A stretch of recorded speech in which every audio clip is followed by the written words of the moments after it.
If you haven't tried open back headphones just yet, I'm going to give you a few reasons as to why you should, because I was also in a boat of only listening to a whole bunch of closed back headphones because I did like them for certain reasons. So here's a few reasons why you need to give open backs a chance. So let's say you're used to sitting in an office environment and you don't want to disturb a lot of your colleagues. Closed backs make a lot of sense in this kind of situation. But if you are a music aficionado and you want to step into the audiophile game, or you just generally want to try out a set of open backs, some of the advantages are that your overall spacing, your staging, your imaging can improve significantly with a set of open back headphones. This is primarily because it literally is as it says. It doesn't have any back in closing the sound, so you're not restricted.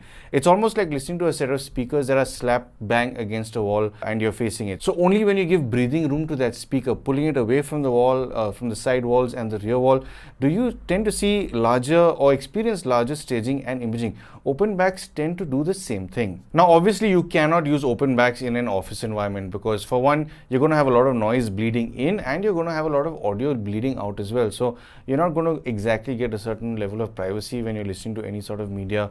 And another disadvantage usually leans towards not having as much bass emphasis.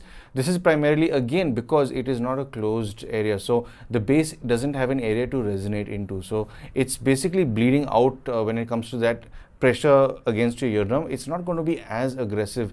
So if you're into heavy bass and you know absolutely certainly that you don't like any less body with your bass in particular, then I'd say don't consider open backs, but I think you should still give them a try. I myself was listening to a whole bunch of closed backs for years. So I had my series of the Bose QC2s, Bose QC35s. They've been perfect for certain situations when it comes to office situations or even airline travel because you need the active noise cancelling. Now, obviously, these kind of headphones are catered to these specific scenarios. Whereas open backs, I'd say, are the race car of headphones when it comes to being built for specific listening. Now, when it comes to wanting to listen to absolute detail and clarity and expand on your soundstage and imaging, open backs are the way to go because when it comes to the pricing of these, usually they're a little more expensive than closed backs because they're built for a very specific reason. So you will not get active noise cancelling, you will not get a battery usually, you obviously won't get volume controls. These are built very specifically to be plugged into high end of or really good portable amplifiers, so you can drive these better. Now usually, at least in the earlier years, open backs used to be a little more difficult to drive, so you'd get them at 150 ohms to even up to 600 ohms when it came to the impedance. So these are very difficult to drive usually, but Beyerdynamic has recently launched their new series of the 900 Pro X,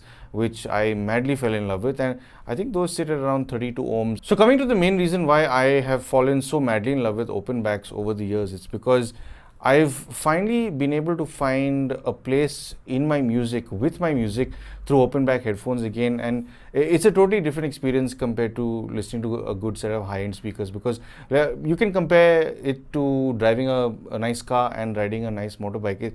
They both have their own pleasures, they both have their own experiences. So open back headphones aren't exactly like listening to a really good set of speakers in a well-treated room.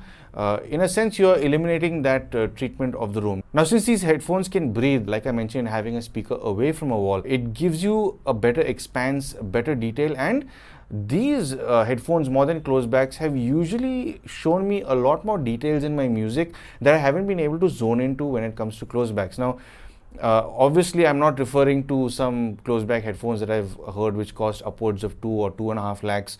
There's a lot more engineering that goes into those to make them as crisp and detailed as they are.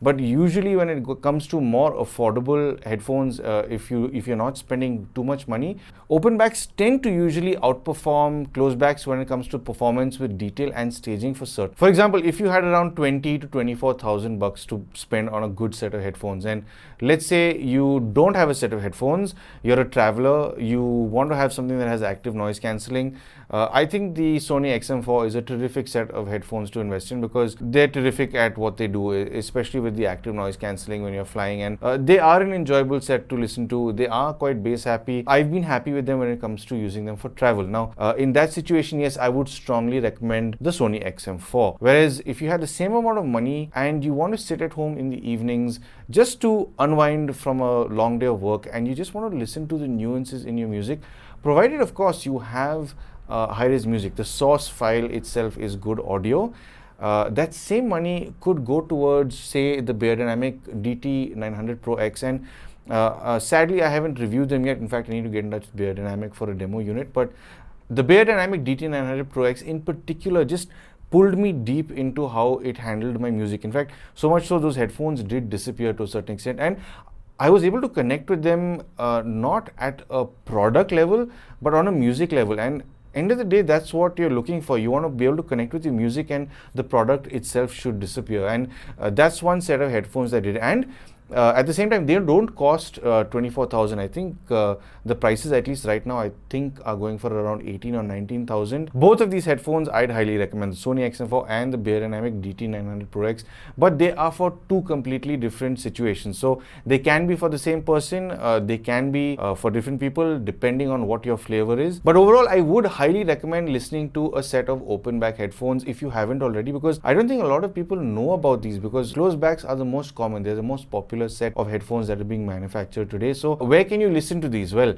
I do know for certain that Headphone Zone does hold Headphone Connect events through the year across the country here in India. If you are abroad, I'm sure you can find a place that perhaps demos some of these somewhere. It'll be difficult to get your hands on open back headphones because it's sort of a very niche product that exists.